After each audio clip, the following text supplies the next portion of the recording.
Assalomu alaykum hurmatli aka-ukalar. Bugun qisqacha ma'lumotlar berib o'taman. Bugun приглашение haqida, necha kishiga приглашение chiqqan, necha kishiga приглашение отказ bo'ldi, отказ bo'lgan odamlarning puli nima bo'ladi, ular haqida gapiraman. Keyin menga topshirgan odamlardan nechtasi viza oldi va nechtasi отказ oldi posolstvodan. Ular haqida ham ma'lumot berib o'taman. Va shunga o'xshagan yana qo'shimcha ma'lumotlar berishim mumkin. Videoni ko'p cho'zmayman, kaltaroq qilaman. Iloji bo'lsa agar videoga bitta like bosamiz, kommentariya bu savollaringiz bo'lsa kommentariyaga yozing. Yo bo'lmasa telefon nomerimni qoldiraman, yo ekranda qoladi, yoki opsiyaniyada qoladi, yo kommentariyada qoladi. O'sha yerdan kirib aloqa chiqishingiz mumkin. Mana xabarlaringiz bor, o'tgan haftaga mana 10 kun bo'lyapti. 9 kishiga birinchi navbatda 3 yillik Polshaga приглашение chiqardik. 9 kishiga chiqdi, 4 oyga chiqdi. Undan keyin yana 2 kishiga chiqdi. Oradan bir hafta o'tgandan keyin 2 kishiga chiqdi. O'sha xullas 11 kishiga приглашение chiqdi. Приглашение chiqdi. Undan keyin biz undan oldingi safar bu приглашениemiz Gdansk shahriga topshirilgan edi. 4 oyga chiqarib berdi. Muammo bo'lmadi. Bu boshqa kompaniya. Keyin undan oldin boshqa kompaniyaga topshirgan edik. 21 kishini, shu 21 kishidan 10 kishiga отказ bergan edi. O'sha 10 kishilar bilan gaplashdim, hamma o'zlari bilan 8 kishi rozi bo'ldi. Ya'ni mana bu hozir chiqarib bergan kompaniyaga qaytadan topshirishimizga 8 kishinikini qaytadan topshiryapmiz va mana bu 2 kishinikini puli qaytarib beriladi nasib bo'lsa. Xo'p, undan keyin yana savollar kelib tushyapti. Sizga qanday ulashamiz? Приглашение qilib berasizmi? Yana приглашение qilib beramiz. Qilib berish muammo emas. Приглашение 3 yillik, faqat sklad yo'nalishi bo'yicha faqat Polshadan, Varshavadan boshqa bo'lgan shaharlarga приглашение qilib bera olamiz. Undan keyin yana bitta narsani aytib o'taman.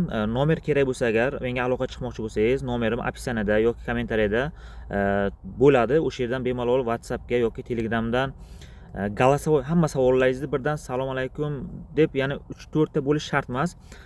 Hamma salomatligingizni ham birdan qiling, savollarni ham birdan bering. Iloji bo'lsa hammasini qisqaroq, lo'ndaroq, dangalroq qilib gapirsangiz yaxshi bo'ladi. Men ham javob berishim osonroq bo'ladi. Agar yoki prямой telefon qiling, faqat SMS yozsangiz agar tezroq javob bermasligim mumkin. Telefon qilsangiz agar sirazi ko'taraman agar vaqtim bo'lib qolsa agar. Xo'p, undan keyin yana savollar kelib tushyapti. Приглашение bizlar misol uchun C kategoriyam, BS kategoriyam bor, yoki bir stроительman, unaqaman boshqa yo'nalishlar tushuntirilyapti. Traktoristga va hokazo shunaqa har xil yo'nalishlar bo'yicha. Men bunaqa yo'nalishlarga приглашение qilmayman. Men faqat приглашение qilayotgan yo'nalishim faqatgina skladga, faqatgina Polshaga qilib bera olaman. Boshqasiga qilib bera olmayman, afsuski. Men qilib berayotgan приглашениyalar 3 yillik. 1 yillik ham, 6 oylik ham, 1,5 yillik ham qilib bera olmayman, afsuski. Xo'p, undan keyin yana savollar tushyapti. Siz qilib bergan приглашениyalardan necha kishi viza oldi va necha kishi отказ oldi? Men olib bergan приглашениyalardan shu vaqtgacha mana 10 ta tayyor bo'ldi, 11 ta tayyor bo'ldi приглашениyalardan. Yana orqama-orqa chiqib kelyapti endi. Yana 10 kun, 15 kun orasi bilan kelib chiqaveradi navbati bilan. Shulardan necha kishi viza oldi, necha kishi viza olmadi, отказ oldi degan savollaringizga shunday aytmoqchiman. Men olib bergan приглашениyalardan hali hech kim отказ olgani yo'q. Hech kim viza ham olgani yo'q. Sababi nimada? Chunki приглашениyalar hali chiqqaniga 1 hafta bo'ldi. Navbatga o'sha qo'yishni boshladim. 4 kishini o'sha etabi ketyapti. 1 kishi polностью qo'yib bo'ldi. 3 kishiniki birinchi pog'onasi to'ldirilgan. O'sha u yoqdan подтверждениесini kutyapman. Ular tasdiqlasa agar, tasdiqlamaga tashlasa agar, keyin men o'sha tasdiqlaganning ikkinchi partiyasini to'ldirib ularga jo'nataman va shu tariqa davom etadi navbatga qo'yish. Navbatga qo'yilgandan keyin navbatingiz qachon kelishini hech kim bilmaydi. Men ham bilmayman, mendan kattalar ham, boshqalar ham bilmaydi. U как lotereya, как жеребьевка, bu как qutiga soladi va aralashtirib tavakkal chiqaradi degan narsa. Bu narsa 1 oyga ham kelishi mumkin, 1 yilga ham kelishi mumkin, 6 oyga ham kelishi mumkin, har xil vaqtda kelishi mumkin. Ya'ni o'rtacha oxirgi paytlarda men kuzatyapman, yozga qo'yib bergan приглашениялari mana bu 7 oy, 8 oy atrofida kelyapti.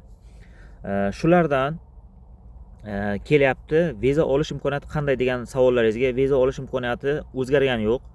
Oldindan, ya'ni men 1 yil oldin kirgan bo'lsam, 40 kishi kirgan bo'lsak, 5 kishi viza olib chiqqan bo'lsak, men o'sha payt so'raganman o'sha yerdagi ishlayotgan sug'urtachilardan. Sug'urtachilar aytganki, bir odam kam payti, ko'p rivojlanmagan payti, odam rivojlanmagan payti bu yerga, ko'paymagan payti ham, misol uchun 10 kishi kirganda ham 5 kishi viza olib chiqqan. Ya'ni ko'ryapmizki, har kuni 5 ta viza beryapti.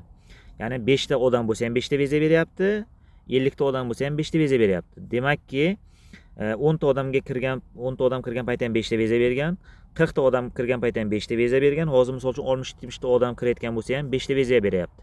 Demakki, viza berish anosi kamaygan yo'q yoki ko'paygan yo'q. Bir xil ketyapti. Kuniga 5 tadan viza berilyapti. Faqatgina odam soni ko'paygan xolos. Odam soni ko'payganlikdan keyin qolganlari atkaz olyapmiz, shu uchun son nima desam, viza bermayapti degan xulosaga kelyapti. Lekin bu bunaqa emas, faqatgina 5 ta odamga viza beryapti. Bu o'zgargan yo'q viza berish imkoniyati.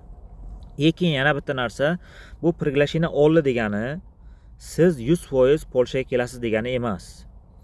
Siz приглашение olgandan keyin navbatga qo'yasiz, navbatingizni kutasiz, navbatingiz kelsa elchixonaga borasiz, sug'urta qilasiz o'zingizni, elchixona to'lovini qilasiz va suhbatga kirasiz. Suhbatga kirganingizdan keyin, suhbatdan o'tganingizdan keyin uni elchixonadagilar hal qiladi sizga viza berish yoki bermaslikni.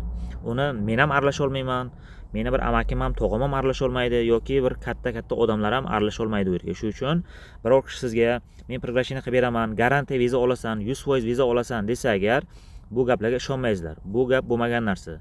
Приглашение qilgandan keyin faqat yaxshi приглашение qilish kerak, 3 yillik приглашение qilish kerak iloji bo'lsa, yaxshi kompaniyalardan qilish kerak, ya'ni oldindan ishlab kelayotgan, nalogni yaxshi to'layotgan kompaniyalardan qilsangiz agar, buni ancha foydasi tegadi. Keyin suhbatga ham bu juda katta rol o'ynaydi. Suhbatga o'zingizni tayyorlab kirishingiz kerak, hamma narsani yodlashingiz kerak. Ya'ni siz qaysi kompaniyaga kelyapsiz, nima ish qilasiz, oyligingiz qancha, kompaniya qaysi shaharda joylashgan, bu kompaniyani siz qayerdan topdingiz, oldin qayerlarda bo'lgansiz, nima ishlar qilgansiz, shular haqida savol javob bo'lasiz. Shularga tayyor bo'lib, hamma savollarga to'xtalmasdan, o'ylanmasdan tiniq javob berishingiz kerak, hayajonlanmasdan va har tarafga qaramasdan, boshingizni qashlamasdan yoki bo'yningizni qashlamasdan yoki odamlarga qaramasdan, premmoy shu derazaga qarab, akoshkaga qarab, o'sha elchixona xodimiga qarab gapirishingiz kerak bo'ladi, o'ylanmasdan. Agar biror joyga o'ylanib qoldingizmi, bir boshingizni qashlaysizmi yoki shunga o'xshagan biror harakat qilasizmi, o'zingizni bir boshqacha tutasizmi, mana shu narsalar ham atkazga sabab bo'lishi mumkin. Shu uchun mana shunaqa narsalarni unutmaymiz va kirishdan oldin o'zingizni tayyorlab, hammasiga chotki qilib tayyorlab kirishingiz kerak va sug'urta qilayotgan paytingizda ham sug'urtachilarni yaxshilab surishtiring. Men har doim maslahat beraman, sug'urtachi misol uchun qimmat sug'urta qilyapti degani bu yaxshi sug'urta qilyapti degani emas. Yaxshi sug'urtachi o'sha Polsha elchixonasining oldida bor. Men o'zimdan o'tgan, men misol uchun undan keyin ham odam jo'natganman. O'sha yerga borgan odam endi balki tasodifiy bo'lishi mumkin. Men o'shalarga qilganman, vizamni olganman, sug'urta chotki qilib berishgan bolalar. Va men undan keyin ham bir 2 kishini jo'natganman. U 2 kishi yana bir yoniga 2-3 kishi bilan borishgan. O'shalar ham vizani olishgan yaqinda, buni xabar berdi. Bu haqda ham tushuntirib o'tdim jonli efirlarda. Shu uchun ham o'sha men aytgan joy ham arzon. Men o'sha payti 1.650.000 mingga qilgan bo'lsam, hozir borsangiz agar 1.600.000, 1.550.000 mingga ham qilsangiz bo'ladi. Skidka qilib berishadi. Bu yerda men hech qanaqa pul yemayman, hech qanaqa pul umidvor emasman. Men faqat sizlarga shu iloji boricha yordam beryapmanki, vizalaringizga atkaz bo'lmasin, yaxshi joyga boring. Shu sug'urta puli misol uchun sug'urtadan bir xillar sug'urta qilishadi-yu, u ichkariga kirganingizdan keyin u sug'urtani tekshirgan paytda sug'urta o'tmaydi. Shu uchun mana shu sug'urtani ham ishonchli joylarga qilish kerak. Katta qimmat sug'urtalarni qilishga foydasi yo'q. Shu uchun ishonchli va tasdiqdan o'tgan sug'urtalar bilan ishlash kerak deb maslahat beraman sizlarga ham. Xo'p, undan keyin yana nima bo'ladi? Sug'urta haqida gapirib o'tay. Adresi sizga toshinsini. Agar siz elchixonaga borayotgan bo'lsangiz, sug'urtaga masjid tarafdan kirib kelsangiz, o'sha elchixonaga masjid tarafdan kirib kelgan paytingizda, o'rtaga kelganingizda, shu o'ng tarafga qaraganingizda elchixona bo'ladi. Bir 100 metrdan 150 metrdan keyin elchixona bo'ladi. Chap tarafingizda dom bo'ladi. Domlarda tagida sug'urtachilar qator turadi. O'sha yerda Apex degan sug'urtaxona bor. Apex, unutmaysizlar. O'sha yerda ikkita bola ishlaydi. Birinchisi Zohidjon, ikkinchisi Ulug'bek degan yosh bolalar ishlaydi, lekin juda ham aqlli va to'g'ri ma'lumotlar beradi. Sizlarga ancha yordam beradi. Ham sug'urtalari boshqa joyga qaraganda ancha arzon va ishonchli, bular tasdiqdan o'tgan. Shu uchun kimga ishonchli sug'urta kerak bo'lsa, o'sha yerga borib harakat qilsangiz bo'ladi. Xo'p, undan keyin yana nima demoqchiman? Kimga приглашение kerak bo'lsa agar bemalol aloqa chiqsangiz bo'ladi. Nomerim mana shu opsiyaniyada, kommentariyada qoldirib qo'yaman. O'sha yerdan bemalol WhatsAppdan yoki Telegramdan yozsalaringiz yoki telefon qilsangiz bo'ladi. yosh chegarasi o'zi aslida Polshada 65 yoshgacha ishga kirsa bo'ladi, lekin men tavsiya qilaman 55 yoshgacha topshirganlaringizni, chunki 55 yoshdan tepasiga muammo bo'lishi mumkin o'zimizda elchixonaga. Shu uchun 55 yoshgacha harakat qiling yoki undan ham yoshlar harakat qilsa yaxshiroq bo'ladi deb o'ylayman. Lekin Polshani ichida bo'lsa agar, Yevropani ichida bo'lsa agar 65 yoshgacha bo'lgan odamlar bemalol ishga kirsa bo'ladi. Bu yerda yosh ko'p muammo bo'lmaydi. Keyin til bilish muhimmi degan savollaringizga, til bilish bu yerga muhim emas, lekin o'zingiz til bilib kelsangiz agar ancha o'zingizga foyda bo'ladi. Misol uchun ruschani foydasi bor, inglizchani вообще strashni foydasi bor.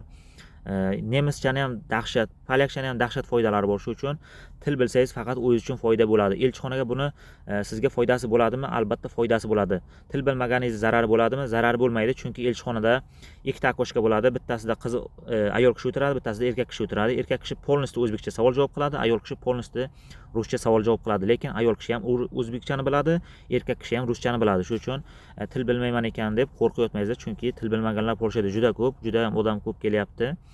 Til bilmaganlar shularning orasida juda ko'p. Shu uchun til bilmaslik bu yerda hech qanaqa sizga minus olib kelmaydi. Faqat til o'rgansangiz o'zingiz uchun kelajakda o'zingiz uchun ancha foydaga olib kelasiz. Xullas, ma'lumotlarimiz mana shulardan iborat. Kimga ma'lumotimiz yoqqan bo'lsa, kerakli bo'lgan bo'lsa, do'stlariga ham jo'natib qo'ysalaringiz, bilmagan odamlar o'rgansa agar, bilmaganlarni o'rganib olsa, yaxshi bo'ladi deb o'ylayman. Shu uchun hammalaringizga omad, hammalaringiz Yevropaga kelish, ishlash, aylanish, o'qish nasib qilsin. Salomat bo'linglar.